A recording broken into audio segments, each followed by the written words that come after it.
dapat ibaba into yung mga nasasabi 10 to 12 years old. Pero eto nga dito po sa case kasi sir, may mga circulation po ng conversation ng dalawang suspect, which is meron talaga po silang intention na dalhin etong mga baril. So meaning to say meron po silang intention na gawin po etong krimen sa loob po ng paaralan. So paano po yun sir, natin sasabihin, o paano po natin maipapaliwanag na yung mga bata may mga intention to kill na rin somehow. May mga dalang baril, kaya nilang hawakan, kaya nilang ipaputok. Pero dun pa rin po ba sa juvenile justice sir, nararapat lamang po ba na panatilihin po ang 18 years old na merong criminal liability at yung mga yung sinasabi po natin 'no na kumbaga yung mga bata meron lang pong ibang treatment sa kanila sakali mang makagawa ng krimen. Hindi sir, lumalabas kasi sir, kahit kung makikita ho natin doon sa investigasyon, lumalabas yung mga bata, nagkaroon ng lakas ng loob. Kasi nga naniwala sila doon sa fake news na dahil bata sila, wala silang pananagutan. Kung gumawa man sila ng krimen, mamaril man sila, pumatay man sila ng tao, wala silang pananagutan dahil sila yung mga bata. Which is fake news yun. Ako, mahalaga muna labanan natin yung fake news. Yun yung naging motibo at isa sa mga naging motibasyon kung bakit nagkaroon ng lakas ng loob yung mga bata. Ngayon, regarding doon sa tanong na ito ba ay maaring repasuhin na from 15 may proposal na gawin 12. Actually, ang original proposal dyan, halimbawa na Senator Kiko Pangilinan is 12.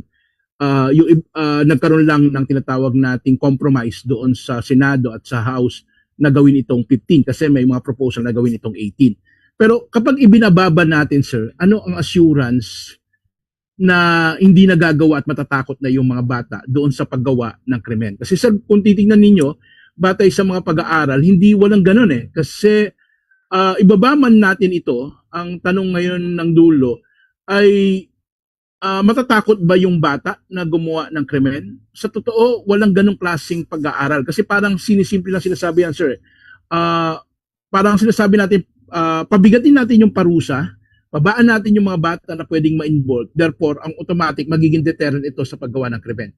Walang ganyang klaseng pag-aaral, sir. Kahit sa ibang bansa, actually sa Amerika, yung mga bansa ibinabana nila into 10 years old, yung tinatawag nilang kanilang minimum age of criminal liability, sir, hindi naman bumaba yung krimen.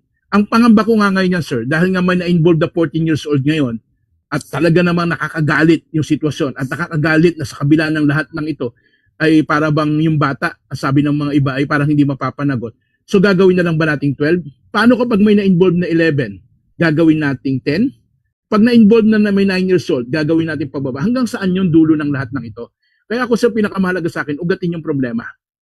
Nasaan yung problema? Hindi ito basta, sir, kasi sa totoo lang, sir, pag ganoon kasi yung sitwasyon, ang tanong ko nga, kapag yung 10 years old ay ginawa na nating may criminal liability na, pwede na rin natin sabihin na dahil 10 years old siya, ibig sabihin, yung isip niya, naunawaan na niya yung paggawa ng krimen, naunawaan na niya yung mali at tama, naunawaan na niya yung consequences, pero gumagawa pa rin siya ng krimen, di ibig sabihin, pagpasyahan na rin natin.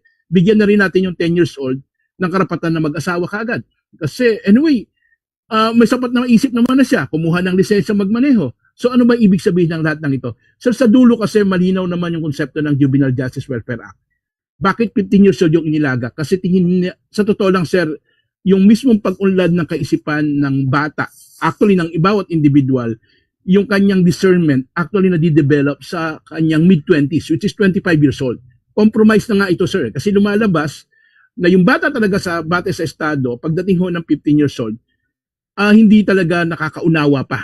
Pero kaya nga, sir, yung wag naman ho tayong mangamba kasi in the process, kung 15 years old yan, pwede pa rin naman, sir, halimbawa, yung 15 years old ngayon, kung pag napatunayan na may discernment ito, may criminal liability siya. At ito ay pwede namang gawin ng ating mga social work at mga psychologists. Ako, ganun yung setup, sir. Ngayon, kung gusto nilang i-12, i-10, pag-usapan sa Senado, anong consequences ng lahat ng yan. Pero ako, sir, nananatili ako doon sa pagtindig na ang problema ay hindi doon sa pagpapababa ng edad, kung hindi ang problema mismo doon sa implementasyon ho ng tinatawag nating Juvenile Justice and Welfare Act. So tatandaan din natin, sir, sa school na ganap yung sitwasyon, overcrowded yung eskwelahan niya na yan, sir, sa San Jose National High School. 1,600 plus yung eskwelahan. Ang teacher dyan, sir, nasa 100 plus lang. Yung guardian nila, dadalawa lang. So kung dadalawa lang yung guardian nila, it means imposible para sa guardian ma-detect yung mga tinatawag nating red flags ng pag-uugali ng mga bata kung na nagpapasok ng mga baril, iba pa. So tingnan natin to sir sa holistikong pagtingin, wag lang ho doon sa usapin ng edad kasi komplikado yan. Hindi rin naman kasi wala rin patunay sir na ibabama natin yan ay magkikreate ito ng deterrent para hindi gumawa ng krimen yung mga bata. Tatandaan din natin sir yung mga bata din naman, biktima din ho ito ng proseso. Kaya nga gusto kong tingnan sir doon sa kabuuan ng investigasyon, ano ba talaga ang nagtulak sa mga bata para gumawa ng krimen? Hindi lang ito simpleng hindi lang ito simpleng dahil sa kanilang edad, ito na ang ganito ng mga bata. Mahirap pong ganun sitwasyon, sir. Yes, sir. For the further na conversation po regarding po dito sa problema, sir,